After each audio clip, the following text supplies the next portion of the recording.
पूजा पाठ, कर्मकांड, मंत्र, स्तोत्र, ज्योतिष आदि सीखने के लिए सब्सक्राइब करें हमारे YouTube चैनल ज्ञान सिंधु को। साथ ही बेल आइकन पर प्रेस करके आल के निशान को दबाएं। नमस्कार प्रिय मित्रों, स्वागत है आप सबका हमारे YouTube चैनल ज्ञान सिंधु पर। आज आपको बताने वाला हूं किस प्रकार से घर में हवन सामग्री आप निर्मित कर सकते हैं, किस प्रकार से अपने घर पर ही आप हवन सामग्री का निर्माण कर सकते हैं। प्रायः आजकल यह चीज देखी जा रही है कि ज्यादातर जो मार्केट में हवन सामग्री आ रही है वह पूर्ण रूप से दूषित है। उसमें शुद्ध मिलावटी सामान का प्रयोग होता है और नाम रहता है कि शुद्ध है, बिल्कुल पवित्र है, इस प्रकार से दिखा करके लोगों को बता करके बेची जाती है। हवन सामग्री आजकल कोई भी मार्केट में आ रही हो वह पूर्णतः अशुद्ध है, खराब है, प्रयोग में लाने लायक नहीं है। आप लोग व्रत करते हैं, पूजन करते हैं, अनुष्ठान करवाते हैं ब्राह्मणों द्वारा 5-7 दिन का, और बाद में मार्केट से खरीद करके उस हवन सामग्री का प्रयोग करते हैं जो पूर्ण रूप से दूषित है, प्रयोग में लाने ही योग्य नहीं है, और आपके किए हुए शुभ अनुष्ठानों का, व्रत का, पूजन का संपूर्ण फल आपको प्राप्त नहीं होता। किस प्रकार से निर्माण करें घर पर ही हवन सामग्री का, इसी विषय पर आज जानेंगे और बहुत अच्छी जानकारी आपको इस विषय पर दूंगा। बने रहिए इस वीडियो में मेरे साथ। आप सभी दर्शकों से निवेदन है, जो भी दर्शक चैनल पर नए जुड़ रहे हों वह हमारे चैनल को सब्सक्राइब करके बेल आइकन पर प्रेस कर लें, जिससे आपको हमारी सारी आगामी वीडियो की नोटिफिकेशन समय समय पर मिलती रहेगी।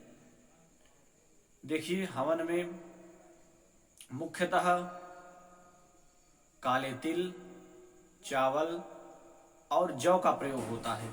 साथ ही साथ गुड़, खांड या चीनी का प्रयोग करते हैं और गाय के घी का प्रयोग करते हैं। गाय का घी सर्वोत्तम माना गया है पूजन के लिए। अगर गाय का घी नहीं है आपके पास तो आप भैंस का घी भी प्रयोग कर सकते हैं, वह मध्यम क्वालिटी में होता है। तो इनमें से इन सामग्रियों को तो बिल्कुल ही इम्पोर्टेंट माना गया है हवन करने के लिए। अब आपको एक चीज यहाँ पर विशेष ध्यान रखनी है, तिल, चावल और जौ आपको धुल करके ही प्रयोग करना है हवन में। जब भी हवन में इन चीजों का प्रयोग करें तो पहले धो लें और फिर सुखा लें, तभी प्रयोग करें। अब आपको एक चीज और बता दे रहा हूं, जैसे आपको हवन सामग्री आप तैयार करते हैं तो आपको हवन सामग्री तैयार करने में सबसे ज्यादा मात्रा काले तिलों की रखना है। जैसे आपको 5 किलो सामग्री तैयार करनी है तो उसी हिसाब से आप इसको मान करके चलिए। सबसे ज्यादा आपके काले तिल रहेंगे। 5 किलो आपको सामग्री तैयार करना है तो सबसे ज्यादा आप काले तिल रखिए। फिर काले तिल से आधे की मात्रा कहते हैं चावल की होनी चाहिए, और चावल से आधी मात्रा जौ की होनी चाहिए। जौ सबसे कम माने जाते हैं, जौ सबसे कम डालनी चाहिए हवन में। सबसे ज्यादा काले तिल, फिर उससे कम चावल, फिर उससे कम जौ। जितना भी आपको सामान हवन सामग्री बनानी हो उसी क्रम में यह पूरा रेशियो आप लेकर के चलेंगे कि कितनी सामग्री मिलाएंगे तो हमारा इतना हवन तैयार होगा। यह रेशियो आपको समझना है। यह तो रही मात्रा, और मुख्यतः इन्हीं चीजों से हवन का निर्माण करना चाहिए। अब बात आती है हवन में हम और क्या क्या चीजें मिला सकते हैं। उससे पहले हवन में घी मिलाने की बात कर लेते हैं।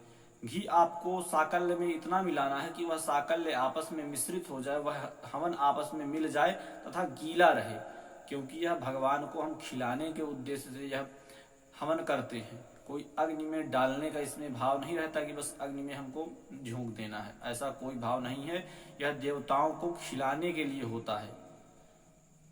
इतना यह कर लेने के पश्चात तिल, चावल, जौ, मीठा, घृत मिश्रित कर देने के पश्चात आप हवन में पंचमेवा मिला सकते हैं। साथ ही साथ हवन में आप कमल गट्टे डाल सकते हैं, बेल का गूदा डाल सकते हैं। यह चीज आप लिख भी सकते हैं, कोई पेन कागज लेकर के आप इस विषय को लिख भी सकते हैं अपने पास कि सुरक्षित रहे, आपको ध्यान रहे। कमल गट्टा,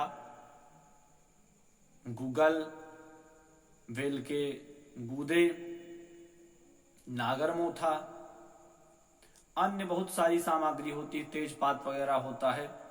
इन चीजों को आप मिश्रित कर सकते हैं। इसमें एक चीज विशेष ध्यान दीजिए, अगर माता दुर्गा जी का आप हवन कर रहे हैं तो इन सामग्रियों को मिश्रित करने के साथ साथ आपको लोभान, गुग्गुल, इन चीजों को विशेष ही अपने हवन में मिलाना चाहिए आपको। अगर घर में कोई नकारात्मक बाधा है तो साकल्य में, हवन में गुग्गुल डाल करके तथा लोभान डाल करके हवन करने से वह बाधा शांत हो जाती है। तो यह एक विषय रहा कि हवन सामग्री घर में किस प्रकार से तैयार करें। साथ ही साथ अगर आपके मन में कोई प्रश्न है हवन सामग्री घर में निर्मित करने के विषय में तो मुझे अवश्य बताएं, उस शंका का समाधान करने का मैं प्रयास करूंगा। नमस्कार, पुनः मिलते हैं आपसे एक नई वीडियो पर।